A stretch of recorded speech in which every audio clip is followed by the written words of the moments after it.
What's up, y'all? Jeremy Santucci, aka Tucci. I'm out here in, I guess this is Williamsburg. We just left 2Cs, did a little tune-ups with our boy Amir, and now I'm here with Terry, out here in the streets. This is the bike I'm riding right now. Weiss Manufacturing titanium, running a 5318 on the street, Sagino, direct drive, Euro Asia cog. We got the deep carbon wheels, wrapped in Vettura Corsa Pro. We got a zip cockpit, bars, carbon fork.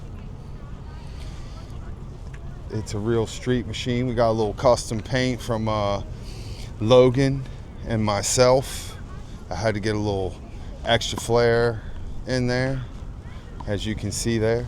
And we got a nice piece of carbon with a little bit of tape on there from Garage Nationals. It didn't totally make it.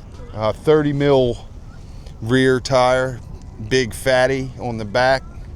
You got a 28 on the front. A little bit like, we'll say MotoGP. This thing rails.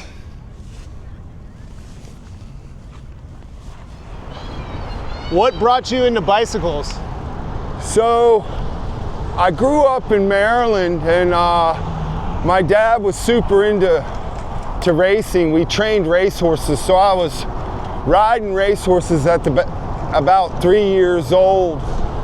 So from there, I told him I wanted to race my own thing.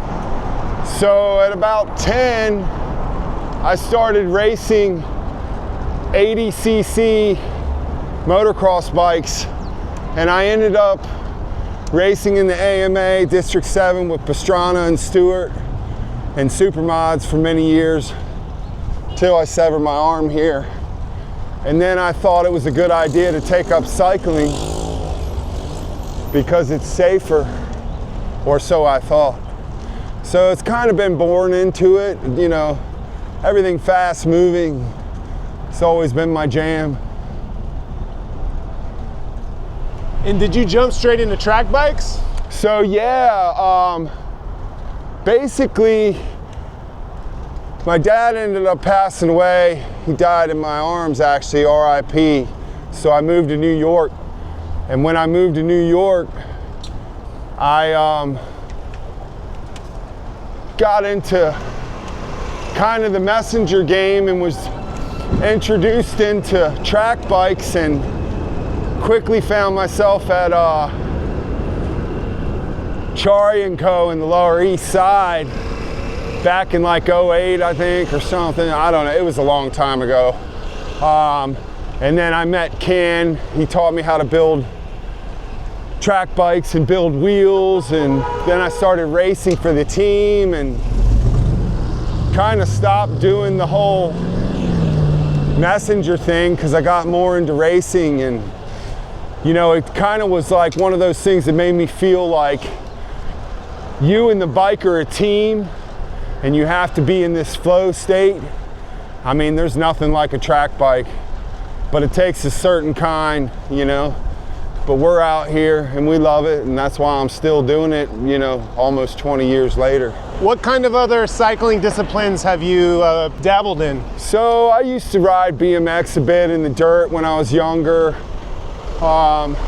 Obviously, mountain bikes are just like a dirt bike to me, so I like to play with pretty much all different types of disciplines of cycling. I raced road for a little bit and the track, but then quickly got into all these invitationals just because, you know, the level was so much higher to travel through the world and race. It's a whole different game. But we're racing gravel now.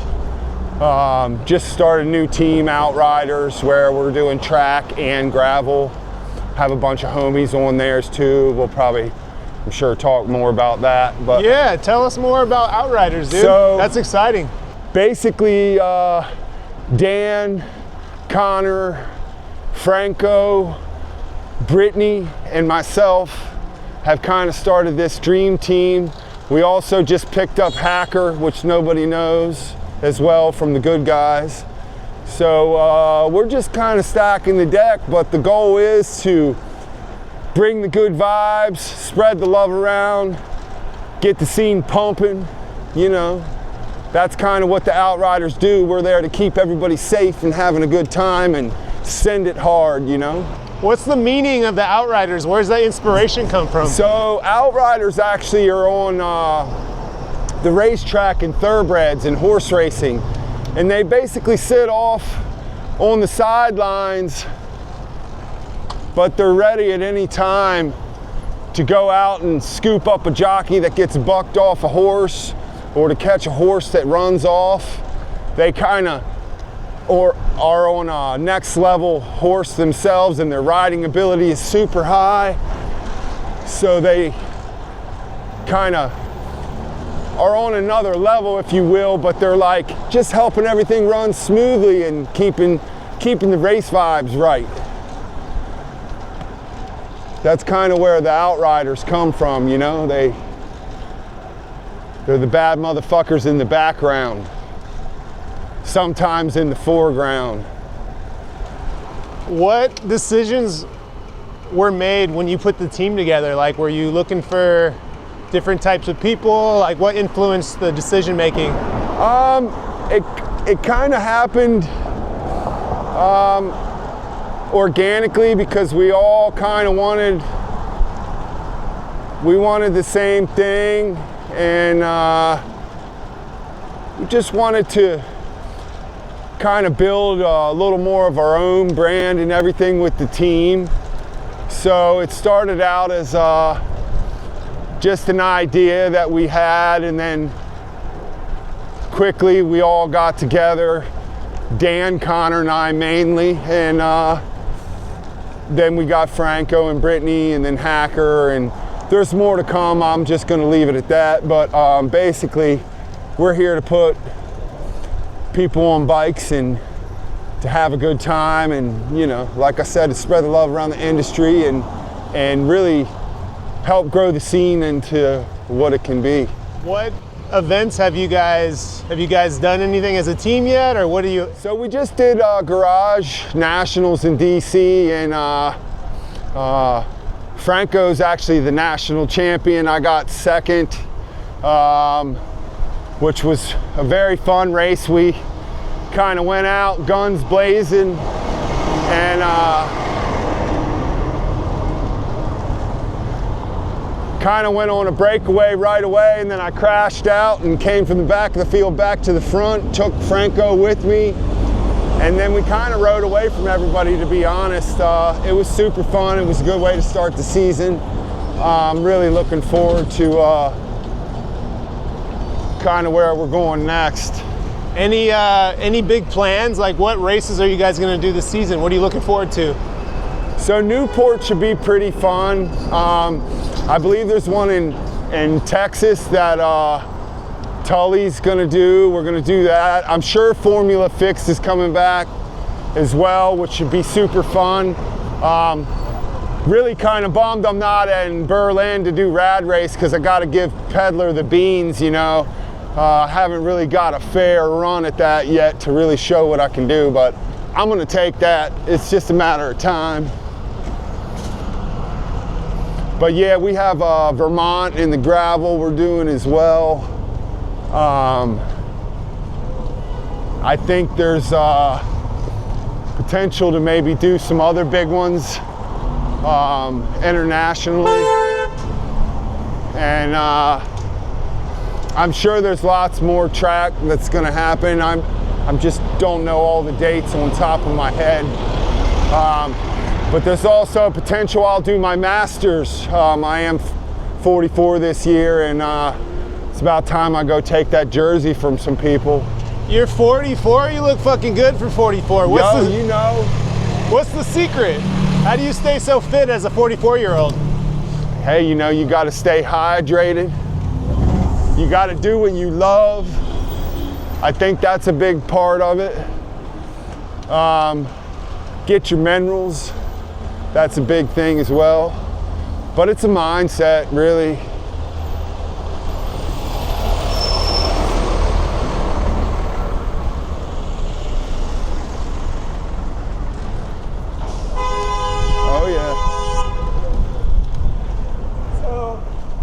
we got to talk about it a little bit. You were on the Weiss team.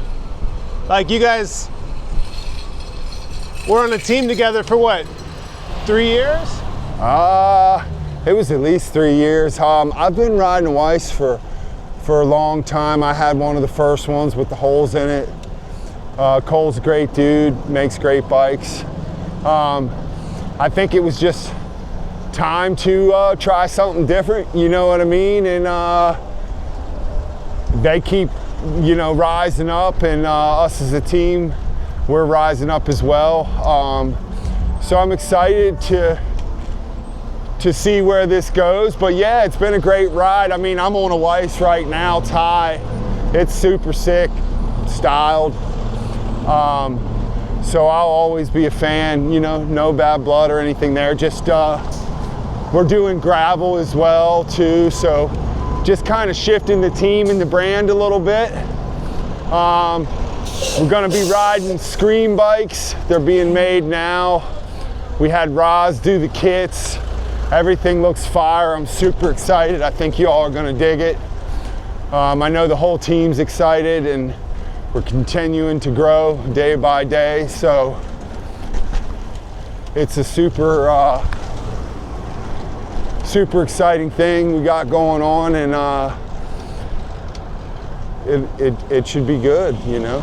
Talk a little bit about your upbringing, because when I first moved to New York, and when I first, you know, got to know you, I was like, man, this guy's fucking rad. Where the fuck is he from? You got like a California personality with like a country kind of twang, and you're just good vibes. So like, what is your upbringing, and why do you know? So I grew what makes up, you? I grew up in Maryland, and I think it's a very diverse place. I honestly grew up in the hood, in Jerusalem Church outside of Montgomery County, or in Montgomery County. And then I moved to the country, northwestern Maryland, which we call Appalachia. And I was about in the 10, 12 range. That's kind of when I started racing motocross, but we were just kind of getting in trouble, and the folks wanted us to, we were a little feral, so they wanted to get us out into the country. And, you know, I think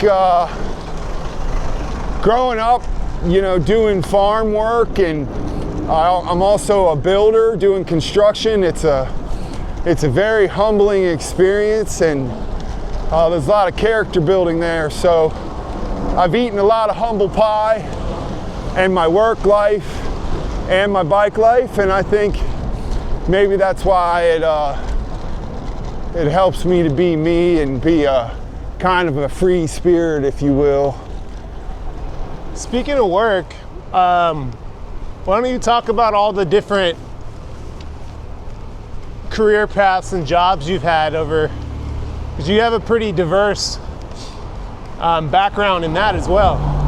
Yeah, so growing up, you know, we'd go to the barn 7 days a week. Had 15 racehorses in training. We'd usually leave around 5 a.m. I would do that, and then my dad was a builder, so then we would go to all these different jobs. I drove my first nail. I was 4 years old, and then I was on scaffolding, pole jacks, all that. Which also, you know, as a little kid, you start to lose that fear because you're so used to it. And my old man kind of threw me off the deep end to see if I could swim, and that led me down many different roads. But I've been a builder since I was young. Has always allowed me to have my freedom. You know, if you learn they say if you teach a man to fish, he eats for life. If you give him a fish, you know, then it's only short-lived. So my dad definitely taught me how to fish, which I'm still in the building industry today. I also work in fashion, which happened when my dad passed. I kind of put my tools down and wanted to try something different. It was super challenging. Basically, everybody turned me down in the fashion world for a couple years. I just kept working, morphing my physique, everything, studying the game. And then I eventually got in. I'm with Soul Artist Management now, been for years with Jason at Soul. they've kind of taken me around the world. You know, I've done everything from runway shows to high-end fashion magazines such as Vogue, all that stuff. You know, I was a big, I was even the underwear guy for Armani Exchange, Gap, Polo, Tommy Hilfiger. So all the boxes y'all were buying was me. Yeah, I guess that will lead us right into our next question about supplemental income these days. I heard some rumors that you have some supplemental income coming from other areas that I think is cool, but you know. Yeah, you know, it's an interesting thing because it's like, you know, you're out there in the public for so long, and then you're supposed to conduct yourself a certain way. But the reality is, you know, people gotta eat, you gotta survive. Any smart person will use the tools and the resources that they have so they can get on top of things. So yeah, you know, I might have some fans or something going on, but you gotta find it. That's what makes it fun. If you know, you know. So, any future plans outside of the bike world? Do you have anything that you're working on, or you're? So I have this idea. My 44th birthday's in June, and you guys will have to all tell us what you think, but I have a real nice practice track in Maryland, and I was thinking about hosting a B-Day bash / camp out, run what you brung, throw your cash down or get out of town type of race event, fixed dirt. You know, if you want to bring a CX bike or gravel bike, whatever, you know, we'll do like 5-lap jammers on a half-mile track, hard packed clay. It's a little technical, fast, down to get super spicy. So that's a plan that I've been toying with, but don't really see me not riding bikes. And you know, from here out, I mean, I've been 20 plus years now, so it hasn't really slowed down too much. So the goal is to get more people on bikes, stay healthy, you know, all that good stuff. But I think I could get more into throwing these events and stuff too, and just helping grow the community. Also, like I said, this Masters thing has been knocking on my door to go get that jersey on the track. So I got some boys overseas that are already in the UCI big leagues that want to train me and take me there. So Matt over at One Life and James and George and all those guys are kind of bringing me into that world. So who knows? Do you have any advice for anybody trying to be fit? Like, is there any off the bike workouts or exercises that might benefit somebody? So I definitely think body weight exercises are good. Your lunges, your reverse lunges, push-ups, planks, stuff like that. I can't stress how important water is. Cup before you go to bed, cup right when you wake up in the morning. Put a little bit of salt in your hand before you take it so it sticks to the cells and you get fully hydrated. Otherwise you're just pissing it out. That's a big secret.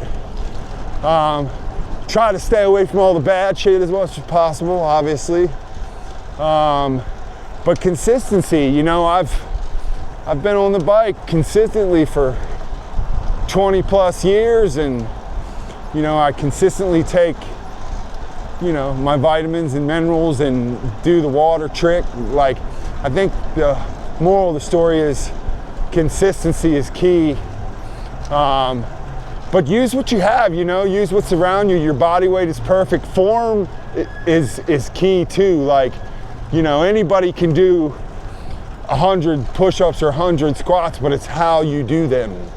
So if you pay attention to your form, I'm very into flexibility as well. Use balance boards, stuff like that. Make sure you're flexible, your balance is good, you're hydrated. I think you'll have a pretty good, happy life, and you'll consistently get more and more fit. What's the meaning of life? I think the meaning of life is to help one another propel forward in a positive motion. In any way you can do that, and there's growth that's happening, is a win. I don't think it gets too much deeper than that. I think that's the problem, is everybody tries to get so deep. But I think keeping the energy good and helping your fellow men and women and collaborating and doing fun, cool things, and you know, that's kind of the key. You know, not everything is always so pretty. So anytime we can do these things and have a positive interaction with another human being, I think that's the meaning. That's my philosophy anyway. Let's talk about your favorite hangs in New York. Like, you have any your top 3 favorite spots to grab a bite in New York City? Anywhere in New York. 3 favorite spots. Well, one of my favorite spots to go is Chelsea Hotel. I got my homie Courtney over there. There's a piano in there. It's kind of like maybe a little bit harder to get in, but there's lots of cool peeps in there, and it's like low-key vibe. I really like that. Maybe that's just me getting a little older. Favorite place to eat is definitely this taco spot on Manhattan in Greenpoint. Don't know what it's called. It's got a blue sign, just says tacos. Fucking bangs. That, we'll visit that later, maybe on another episode. And then there's another, the best pizza I would have to say is on 101 and 102, and what is that? It's in the Upper West Side. It must be Broadway. And then there's another long-time favorite, Lombardi's obviously for me is another. And then as far as diners, I